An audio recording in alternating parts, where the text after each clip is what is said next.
queridos alunos, boa noite. Meu nome é Herbert Rezende. Hoje nós iremos estudar sobre um assunto bastante interessante e um assunto também que ele chama bastante atenção pelas suas peculiaridades e também pelas circunstâncias em que nós podemos utilizá-lo. Trata-se, na verdade, do Instituto do Habeas Corpus. É um assunto que a maioria das pessoas, a maioria dos cidadãos, eles têm conhecimento, sabem quais são as circunstâncias que este instrumento jurídico, que este remédio, como é dito pelos doutrinadores, ele pode vir a ser utilizado. Portanto, hoje nós iremos tecer alguns comentários a respeito desse importante remédio constitucional que há muito tempo ele acompanha o direito brasileiro. Conforme eu havia dito, concede-se o habeas corpus sempre que alguém sofrer ou se achar ameaçado de sofrer violência ou coação em que? No que o indivíduo tem de mais importante, que é a sua liberdade de locomoção. E essa proteção, esse remédio jurídico, ele visa, dentre outras razões, proteger a liberdade de locomoção por conta de quê? Por conta de algum ato ilegal ou abuso de poder perpetrado por quem quer que seja, preferencialmente por autoridade pública. Então, a Constituição Federal, o legislador, quando de sua elaboração, ele teve o cuidado de manter essa parte no texto constitucional que fala justamente da preservação do quê? Da preservação da liberdade, do direito de ir e vir, do direito de poder locomover-se dentro do território nacional em tempo de paz. Então, para isso, foi criado o Instituto, foi criado e mantido o Instituto Constitucional do Habeas Corpus. É interessante nós falarmos, deixarmos bem claro o seguinte: o habeas corpus ele é um remédio heróico que desde as constituições anteriores ele vem sido tratado como cláusula pétrea, ou seja, ela não é passiva de retirada do texto constitucional, como também não é passivo de alteração, desde que satisfeitas algumas exigências. Quais sejam? Nós sabemos que o Brasil ele vivenciou um passado não muito distante em seu aspecto político, qual seja, nós vivemos uma época sob o manto da ditadura militar, certo? Então, o que ocorre? Naquela época, queixam-se os estudiosos, queixam-se as vítimas do regime, para ser mais claro, ter mais consistência no que nós vamos relatar até então, que as liberdades individuais, as garantias constitucionais à época, elas não eram devidamente respeitadas.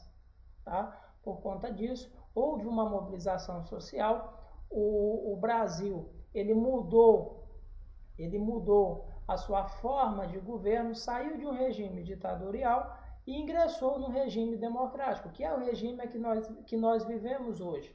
É um regime onde o povo, a voz, todo o poder emana do povo, e em seu nome, e em seu nome é exercido. Então, o texto constitucional, ele diz que o habeas corpus é este remédio, que visa o quê? Visa, dentre outras razões, proteger, garantir o direito de locomoção que foi supostamente atingido por uma ilegalidade ou um abuso de poder. Quais são as peculiaridades do habeas corpus? O habeas corpus é uma peça muito simples de ser confeccionada e não há a necessidade de um indivíduo ser bacharel em direito, ser promotor de justiça, delegado de polícia ou quem isso às vezes fizer para a sua confecção. É um instrumento que qualquer cidadão poderá utilizar para garantir o seu direito de liberdade de locomoção ou então para garantir o direito de locomoção de terceiro, de outro. Então nós temos, nesse caso, nós temos aí duas espécies de habeas corpus, quais sejam, temos o habeas corpus preventivo, como temos também o habeas corpus liberatório. Quais são as diferenças desses dois instrumentos? Ora, ambos, conforme eu havia dito anteriormente, ambos eles visam proteger, garantir a liberdade de locomoção. Porém, há uma certa diferença. Se não, vejamos, quando nós dissemos da existência do habeas corpus preventivo, conforme o próprio nome deixa soar, objetiva a prevenção a uma lesão ou ameaça ao direito de locomoção. Quando nós falamos na existência do habeas corpus liberatório, presume-se que a liberdade de outrem, que a liberdade de um indivíduo, ela foi toldada, ela foi tolhida por um abuso, por uma ilegalidade de quem quer que seja, principalmente no que diz respeito à autoridade pública. Portanto, lembro-me de quando frequentava os bancos da faculdade de Direito, os professores sempre deixavam, os meus mestres, meus saudosos mestres, eles sempre deixavam bem claro que não precisa de formalidade para a confecção do habeas corpus. Ele pode ser feito, pasmem, até mesmo num papel higiênico, dada a sua facilidade, dada a liberdade que o legislador teve para com o trato no que se refere à locomoção do indivíduo em tempo de paz. Então vejamos, no habeas corpus nós temos uma figura importantíssima, que é o endereçamento. É a autoridade tida como imediatamente superior àquele que porventura praticou uma ilegalidade referente à liberdade de locomoção de quem quer que seja. A segunda parte, temos a figura do impetrante. Como o próprio nome já diz, impetrante é o indivíduo que irá confeccionar, que irá impetrar, que irá fazer chegar às mãos da autoridade imediatamente superior ao coator o pedido, a solicitação do habeas corpus. Impetrado, a palavra impetrado, neste caso, ela recairá na figura, na pessoa da autoridade apontada como coatora. Então, veja-se que nós temos o endereçamento, nós temos o impetrante, temos o impetrado, que é a autoridade tida, apontada como coatora, e temos a figura do paciente.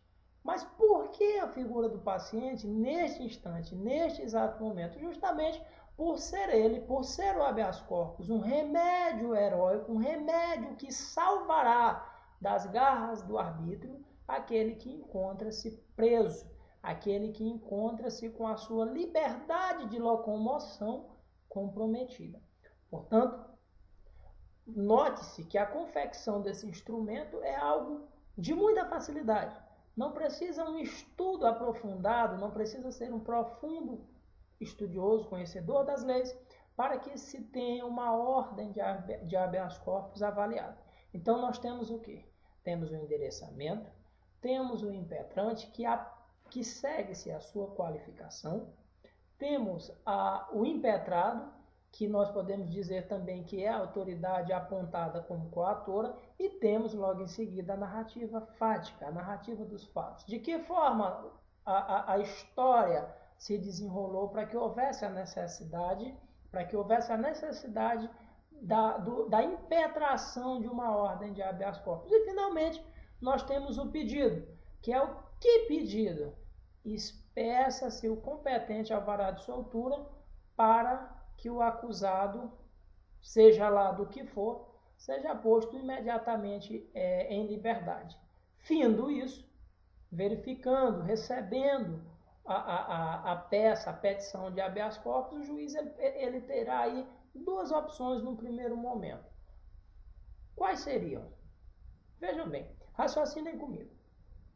Recebendo a petição de habeas corpus, o juiz, verificando constar no bojo, no teor da petição inicial, informações fidedignas, informações que possam, num primeiro momento, convencê-lo da total e restrita ilegalidade do ato praticado pela autoridade apontada tida como coatora, ele poderá imediatamente de ofício expedir o alvará de soltura, se por outra razão o indivíduo não estiver preso ou respondendo a algum procedimento que possa justificar a sua mantença no cárcere, pelo menos naquele instante. Não sendo esta a situação, o juiz ele poderá notificar a autoridade apontada como coatora para que, dentre o menor espaço de tempo possível, ele possa prestar informações à autoridade judiciária acerca do seu ato, certo? Então, vejam aí que não há dificuldade, qualquer pessoa poderá confeccionar e impetrar uma ordem de habeas corpus, não sendo essa uma prerrogativa inerente à função de advogado. Então, uma outra coisa bastante interessante que nós temos até então, refere-se também à questão de uma classe funcional, que é a classe dos militares. A Constituição, ela é bem clara quando ela diz o seguinte: ao militar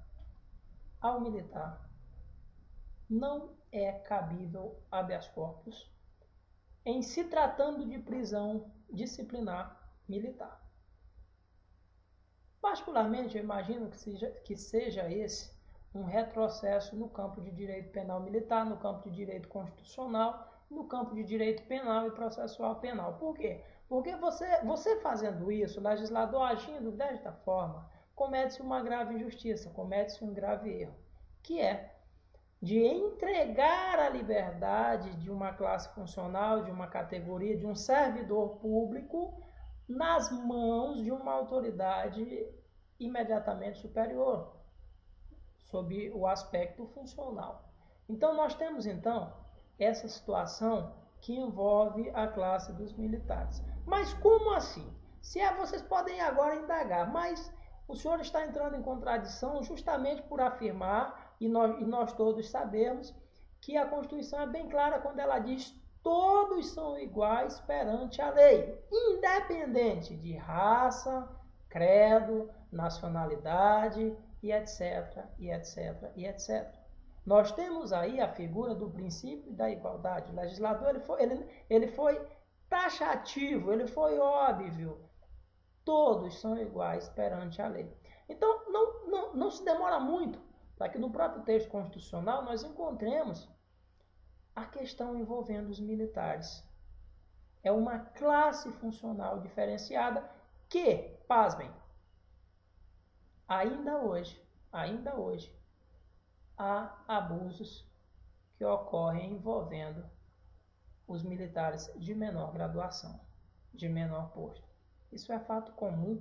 Infelizmente, é algo que, uma vez pesquisado, nós teremos aí uma quantidade enorme, uma quantidade absurda de situações onde oficiais superiores, oficiais intermediários, onde militares de patente imediatamente superior ao ofendido, digamos assim, eles, não tendo nenhum conhecimento acadêmico de direito, eles utilizam justamente dessa abertura que o legislador proporcionou quando da Constituição de 88 para punir indiscriminadamente, para punir sem o direito ao contraditório, para punir desrespeitando as prerrogativas que todos, não foi o legislador que disse, isto não é invenção minha, foi o próprio legislador que disse: todos são iguais perante a lei. Não é cabível, a Constituição é bem clara, ela não deixa margem para interpretações posteriores. Por outro lado, olha, vejam como o nosso legislador, ele agindo da forma que agiu, ele abre espaço para o profissional que é estudioso, que gosta de estudar, que é pesquisador, que essa é a diferença dos profissionais do mundo jurídico hoje. É aquele profissional que terá mais espaço, aquele profissional que pesquisa, aquele profissional que tem a curiosidade, que tem perspicácia, que estuda do primeiro ao último artigo, faz uma correlação e cria o seu próprio pensamento jurídico. Senhores, nós precisamos aprender a pensar. Infelizmente, no nosso meio, no nosso mundo jurídico, nós temos pessoas que somente elas, como que eu poderia dizer, elas não criam ideias novas, elas simplesmente retransmitem o que foi no passado muito distante tido como novidade. Então, há casos esporádicos, contam-se nos dedos das mãos quantos casos há de juízes que têm aceitado o habeas corpus quando se trata de prisão disciplinar de servidor público militar em razão da flagrante ilegalidade. Em razão da flagrante ilegalidade. E o que nós temos aí? Nós temos, no outro campo constitucional, nós temos a seguinte afirmação do legislador, que não o Poder Judiciário não poderá excluir da sua apreciação lesão ou ameaça a direito. Portanto, se todos são iguais perante a lei, se o Poder Judiciário não poderá deixar, em momento algum, de dar uma resposta quando houver indícios de lesão ou ameaça a direito perpetrados, praticados por quem quer que seja, nada mais justo de que, amparado, resguardado no princípio constitucional da igualdade, os militares também tenham direito, sim, eles tenham direito, sim, a serem socorridos pelo remédio heróico do habeas corpus quando houver flagrante ilegalidade ou abuso de poder no que refere-se à sua liberdade de locomoção. Uma coisa que me chama bastante atenção, aqui eu abro um parêntese para tecer um comentário de natureza particular. Recentemente, no estado da Federação, um policial militar, vejam a gravidade da coisa, ele foi preso, posto em um xadrez, porque em nossos quartéis ainda há xadrezes onde se colocam policiais militares para preservar a autoridade de comando e para que sirvam como exemplo. O que eu particularmente acho isso um absurdo. Eu penso, eu imagino que o nosso direito penal ele tem caminhado para a modernidade, ele tem caminhado para comportamentos bastante interessantes no que dizem respeito, sobretudo, à condição humana. Imaginem, senhores, que um policial militar, um policial civil, um bombeiro militar, que a atividade fim é combater a criminalidade, cada um dentro dos limites de sua competência, é zelar pelo bem comum, pela garantia, pela preservação da ordem pública. Imagine que este cidadão, acostumado a aprender, de repente ele se veja envolto numa situação em que ele é preso, ele é ergastulado, ele é posto numa cela, num xadrez, na sua unidade militar, como forma de punição. Particularmente, eu entendo que isso seja um retrocesso no campo de direito penal militar, mas infelizmente é referendado pela nossa Constituição. Mas a sociedade, a própria categoria, ela tem caminhado para que haja mudanças significativas a respeito. Tanto é que o próprio texto constitucional, ele fala que ao militar são proibidas a sindicalização e a greve. Só que, veja bem, a categoria tem se portado de forma inteligente. Ótimo. O militar, a ele, é proibida a sindicalização, mas eles criam as associações de classe, que no final das contas, a atividade fim destina-se ao quê? A busca de melhorias por condições de trabalho, a busca de interesse da coletividade funcional no que diz respeito ao âmbito da organização a que pertencem. E a greve? O que nós podemos falar da greve quando ela é realizada pela classe dos militares? Particularmente, eu acredito que todo movimento grevista, o primeiro culpado é o governo, seja ele federal, municipal ou estadual. É o governo o primeiro culpado, justamente porque nenhuma categoria iria se insurgir contra um governo se ela tivesse os seus pleitos atendidos. Nenhuma categoria iria deixar de trabalhar, correndo risco de responder administrativamente, até mesmo judicialmente, em razão dos dias de trabalho não realizados efetivamente. Nenhuma categoria agiria dessa forma, senhores, se o governo agisse com respeito para com estas categorias. Da mesma forma ocorre com os militares. Da mesma forma. Veja que o princípio da igualdade ele não se dissocia de nenhum comportamento no que se refere ao direito constitucional, ao direito penal, ao direito processual militar e ao direito processual comum. Ele não se dissocia. Portanto, para que nós não fujamos ao assunto que é o habeas corpus, estas são as considerações que eu particularmente julguei interessante em explicar aos senhores. É um assunto bastante interessante que vale a pena ser estudado, porque nunca se sabe. Amanhã ou depois, em algum lugar do país, você poderá precisar confeccionar uma ordem de habeas corpus até mesmo a seu favor, tá? E seria bastante conveniente, bastante interessante que todos soubessem como que se dá essa criação, a confecção dessa peça maravilhosa que resguarda o que nós temos de mais importante, que é a nossa liberdade. Por outro lado, eu não poderia deixar de frisar também a parte no que se refere aos acadêmicos de direito. Quando eu digo acadêmicos de direito, eu não me refiro somente aos estudantes, porque o delegado, o promotor, o procurador, o juiz, o desembargador, ele será por toda a vida, por toda a sua trajetória funcional, ele será um estudante de direito, um acadêmico de direito. Porque direito é assim, começou a estudar a primeira vez, a coisa é tão gostosa, é tão maravilhosa, é tão envolvente, que você não consegue nunca mais livrar-se desse amor, desse apego à justiça, desse apego ao estudo do direito. Tá? Então vamos lá, nós falamos dessas peculiaridades, dessas facilidades que o cidadão comum tem quando dá necessidade da lavratura, da confecção de uma ordem, de um pedido de habeas corpus. E o profissional do direito? E o profissional que tem conhecimento jurídico? A que se destina o habeas corpus? Não há diferença. Não há diferença nenhuma. Não há. Nós temos uma diferença estética, uma diferença de estilo.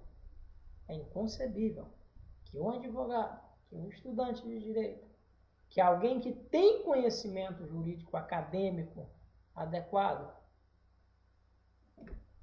confeccione o habeas corpus com palavras chulas, em qualquer folha de papel, de qualquer jeito, de qualquer modo.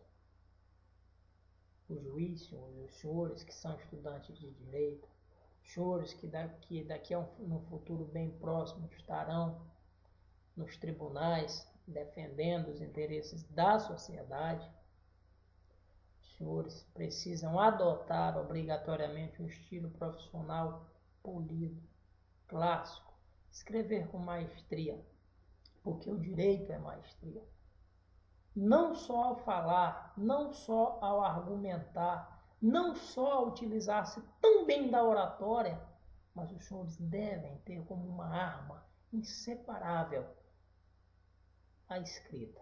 Uma escrita bonita, uma escrita escorreita, uma escrita que torne o destinatário um verdadeiro fã do que ali, do texto que ali contém. Porque não há nada pior do que você pegar uma petição para ler, você pegar um processo para estudar e lá, ao folheá-lo, você verificar que a peça foi confeccionada com deszelo, com desinteresse, sem observância de princípios éticos, estéticos, e que em nada provocou uma reação positiva ao destinatário, no sentido de se verificar que o autor, que o criador daquela peça é alguém inteligente, é alguém estudioso. Portanto, senhores, atentem-se a este detalhe, estudem sempre, tenham bastante curiosidade para o que é bom, para que os senhores possam absorver positivamente as experiências que porventura surgirão no campo profissional e até mesmo pessoal dos senhores, para que sempre as vossas petições, os vossos pedidos, as vossas falas sejam sempre lembradas com respeito, com dignidade pelo destinatário e pelas pessoas que lhes assistem. Lhes desejo boa sorte na empreitada. Futuramente teremos uma outra aula tratando de um assunto também que julgo ser de bastante interesse para a comunidade acadêmica. Eu agradeço a todos por terem me ouvido e desejo a todos uma boa noite. Meu muito obrigado. Boa sorte na caminhada dos senhores. Até breve.